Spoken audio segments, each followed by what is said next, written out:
That's a very good question. So, number one, there is no pain in heaven at all. And here I've also had a similar question to the one you're asking, which is a very serious question, because, for example, I mean, you can imagine if you are in heaven and you don't see your wife there, because she didn't make it. You don't see your dad, you don't see your mom, your child, your best friend. Yeah. You know, how could I possibly be happy eternally in heaven when this other person is, suffering in hell? And there are two things to keep in mind here. Number one, hell, and this is something I remember my Form 1 teacher would tell us, and we looked at him like, you're happy. So he would say, hell is actually an accomplishment. And he would explain it this way, following what many saints in the church have also written. Whenever we commit sin, really, what we are telling God is, my will be done. In the Our Father we pray, your will, Father, be done. Yeah. But whenever we commit any sin, small or big, venial or mortal, effectively what we're telling God is, your story of your will be done upon right now, my will be done.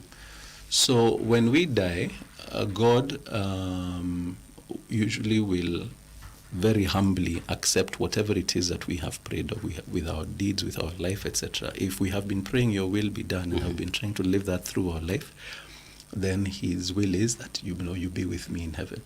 But if on the contrary, through our life and our actions and our deeds, we've been actually telling him, no, my will be done. He says, okay, fine. If you want your will be done, let it be done forever.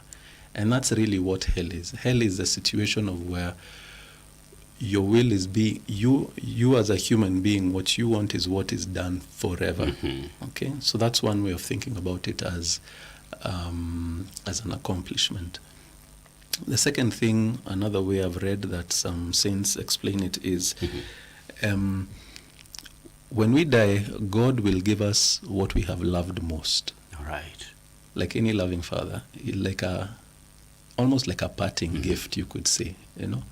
I'm going to give you forever what you have loved most. If you've loved me most, I'm going to give you me. That's heaven. If you've loved yourself, I'm going to give you yourself forever, apart from me. Yeah. Okay? So, from the other side of death, when we're ever in heaven, whenever people in heaven look at the ones in hell, they do appreciate that, wow, this guy, unfortunately, is never going to see God. Okay, and St. Thomas would say, actually, this is the greatest pain in hell. The greatest pain in hell is not the fire. The greatest pain in hell is realizing I am never going to see God ever. Exactly. But the blessed in heaven also realize that those people in hell who have chosen themselves over God are precisely through that glorifying the mercy of God, that God is so merciful and so loving that he will even allow you, despite all his efforts, to choose whatever it is you want, and will respect that choice. All right. Okay? Good. So that's the way I would try and answer that question.